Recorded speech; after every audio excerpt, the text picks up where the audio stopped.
500 metre बाजार committee Tajganj के पदाधिकारियों ने डिस्पेंसरी को लेकर किया विरोध प्रदर्शन। टूटी फूटी बंद डिस्पेंसरी के सामने हाथों में पोस्टर लेकर जमकर की नारेबाजी। कमेटी पदाधिकारियों ने कहा, डिस्पेंसरी के अभाव में क्षेत्रीय लोग हो रहे परेशान, पर्यटकों की जा रही जान। अधिकारी सो रहे कुंभकर्ण की नींद, देखिए एक रिपोर्ट।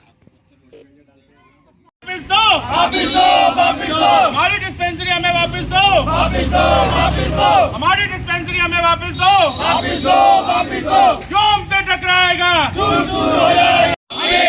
आवाज दो, आवाज दो, आवाज दो, आवाज दो। मेरा नाम चेतन हो रहा है और मैं यहाँ का आम निवासी हूँ, ताजगंज का आम नागरिक हूँ। आज किस तरह की मांग की जा रही है? आज एक मांग जो हमारे साथ पिछले 5 साल से दुर्व्यवहार हो रहा है, सरकार ये जो यहाँ सरकारी कर्मचारी हैं जो ये कर रहे हैं, उनके लिए आज हमने आवाज़ उठाई है कि नींद से जागो। पिछले 4 साल से हम लगातार, जब से स्मार्ट सिटी ने इसको डिस्पेंसरी बनी बनाई को तोड़ा है उसके पूर्ण निर्माण के लिए, और उसके बाद ASI ने इस पर अपनी मंजूरी वो लगा दी, एक थोप दिया कि ये बन नहीं सकती है, इस पर निर्माण नहीं हो सकता है। उसके बाद से आज तक डिस्पेंसरी नहीं बनी। इससे करीबन 60,000 लोग प्रभावित हो रहे हैं। आसपास छोटे बड़े सब गांव हैं। यहाँ का मिडिल क्लास आदमी, छोटा वर्ग का आदमी यहाँ पर रहता है, निचले स्तर का आदमी यहाँ पर रहता है। इस डिस्पेंसरी से इतना फ़ायदा था, 1 रुपये में पर्चा बनवा के हर एक उसका इलाज होता था। उसके बाद ताजमहल के सबसे पास ही डिस्पेंसरी है। करीबन 2 साल के अंदर 12 मौतें हो चुकी हैं ताजमहल के अंदर, जो तुरंत उनको मेडिकल प्रभाव उनको नहीं मिला, उसके कारण ये हुई हैं।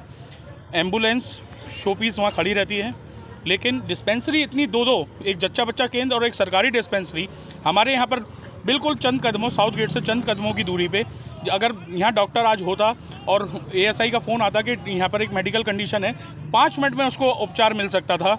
लेकिन ये उनको कभी ध्यान नहीं आता है कि ऐसा करने से हमारे देश का नाम होगा। आज कितनी हमारी शर्म का बात है कि उनको हम इलाज नहीं प्रोवाइड करा पाए। विकसित भारत को हम कहते हैं, उसके बाद भी हम उनको ये प्रोवाइड नहीं करा पाए इलाज। और वो म्यांमार से एक अच्छे सपने लेके आया था कि मैं सपने लेके जा रहा हूँ कि आगरा घूमूंगा, हमारे देश का नाम होता, और बताओ उसके घर पर उसकी डेड बॉडी पहुँची। तो इसलिए ये बड़ी शर्म की बात है हम लोगों के लिए जो यहाँ नागरिक यहाँ लगे हुए हैं। पिछले 4 साल से ऐसा कोई अधिकारी नहीं है, कमिश्नर मैडम, DM साहब, नगर आयुक्त साहब और हमारे जितने भी आसपास के नगर निगम और सब स्मार्ट सिटी में हमने इतने चक्कर काटे, उनकी एप्लीकेशन जो हमने दी हुई है उनका हमारे पास प्रूफ रखा हुआ है। फ़ोटो भेजी, ये बताया, जन सुनवाई ऐप पे डाला, वो भी डाला हुआ है, तब भी उन्होंने हमारी एक सुनवाई नहीं करी। और इसका नतीजा ये है कि आम आदमी जो ताजमहल में ख़त्म हुआ उसका तो खबर आ जाती है, जो यहाँ आसपास के लोग मर रहे हैं बिना चिकित्सा के आवाज़ में, उसकी खबर नहीं पहुँच पाती है।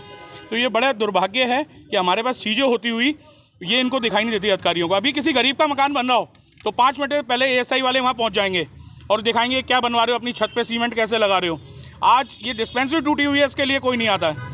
धन्ना सेठों के चीज़ें बन जाती हैं पैसे खिला के, लेकिन जो यहाँ पर असली चीज़ चाहिए लोगों को वो नहीं हो पा रहा। इसकी आवाज़ हमने आज उठाई है। मेरे पास कुछ साक्ष्य हैं, मैं आपको दे रहा हूँ। एप्लीकेशन है, जन सुनवाई में 2022 में डाला है, अखबारों में डाला है, वो सब मैं आपको दे रहा हूँ। किसकी लापरवाही मानते हैं आप? प्रशासन की। आगरा प्रशासन है इसका जिम्मेदार।